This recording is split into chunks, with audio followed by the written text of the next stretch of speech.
I'm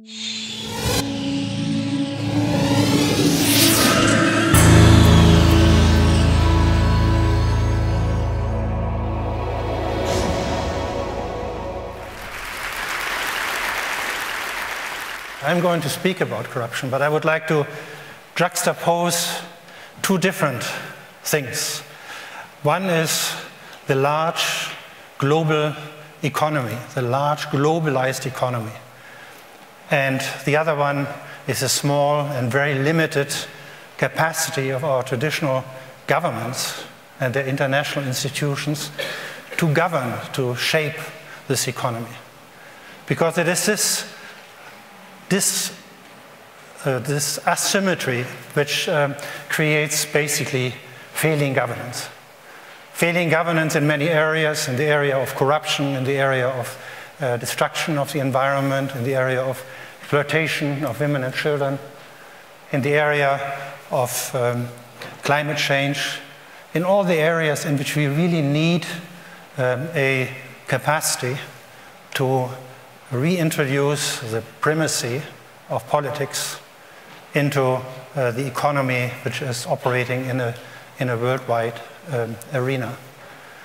And I think corruption and the fight against corruption and the impact of corruption is probably one of the most interesting ways to illustrate what I mean with this failure of governance. Let me talk about my own experience. I used to work as the director of the World Bank office in Nairobi for East Africa.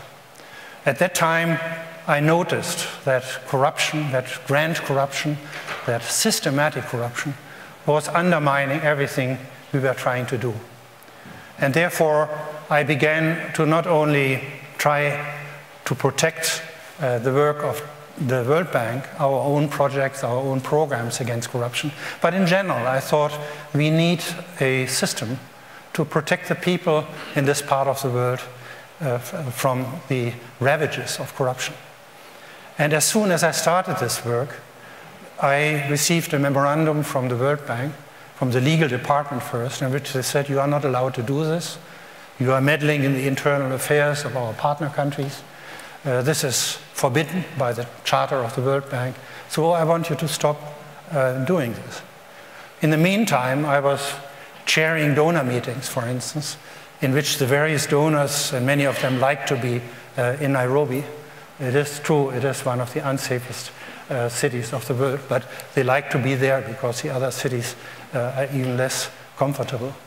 And in these donor meetings, I noticed that many of the worst projects which were put forward by our clients, by the governments, by promoters, many often representing the suppliers from the north, that the worst projects were realized first. Let me give you an example. A huge power project, $300 million, to be built smack into one of the most vulnerable and one of the most beautiful areas of Western Kenya. And we all noticed immediately that this project had no economic benefits. It had no clients, nobody would buy the electricity there, nobody was interested in irrigation projects. To the contrary, we knew that this project would destroy the environment, it would destroy riparian forests, which were the basis for the survival of nomadic groups, the Samburu and the Turkana in this area. So everybody knew this is not a useless project, this is an absolutely damaging, a terrible project, not to speak about the future indebtedness of the country for these hundreds of millions of dollars, and the siphoning off of the scarce resources of the economy from much more important activities like schools, like hospitals, and so on. And yet, we all rejected this project. None of the donors was willing to have their name connected with it, and it was the first project to be implemented. The good projects, which we as donor community would take under our wings, they took years. We had to do many studies, and very often they didn't succeed. But these bad projects, which were absolutely damaging for the economy, for many generations, for the environment, for thousands of families who had to be resettled, they were suddenly put together by consortia of banks, of supplier agencies, insurance agencies like in Germany, Hermes and so on. And they came back very, very quickly, driven by an unholy alliance between the powerful elites in the countries there and the suppliers from the north. Now these suppliers were our big companies. They were the actors of this global market, which I mentioned in the beginning. They were the Siemenses of this world, coming from France, from the UK, from Japan, from Canada, from Germany. And they were systematically driven by systematic large-scale corruption. I mean, we are not talking about $50,000 here or $100,000 there or $1 million there. No, we are talking about $10 million, $20 million on the Swiss bank accounts, on the bank accounts of Liechtenstein, of the presidents, the ministers, the high officials in the parastatal sectors. This was a reality which I saw, and not only one project like that. I saw, I would say, over the years I worked in Africa, I saw hundreds of projects like this.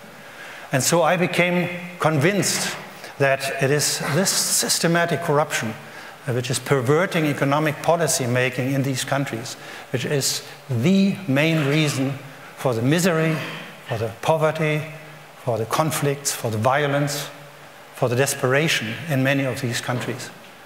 I mean, that we have today more than 1 billion people below the absolute poverty line, that we have more than 1 billion people without proper drinking water in the world, twice that number, more than 2 billion people without sanitation and so on, and the consequent illnesses of mothers and children.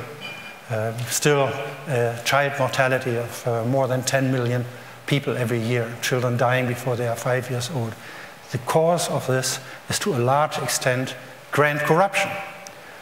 Now, why did the World Bank not let me do this work? The World Bank not let me do this work. I found out afterwards, after I left under a big fight, the World Bank, the reason was that the members of the World Bank thought that foreign bribery was okay, including Germany. In Germany, foreign bribery was allowed. It was even tax deductible. No wonder that most of the most important international operators in Germany, but also in France, in the UK, in Scandinavia, everywhere, systematically bribed. Not all of them, but most of them. And this is the phenomenon which I call failing governance. Because when I then came to Germany and started this little NGO here in Berlin at the Villa Borsig, we were told, you cannot stop our German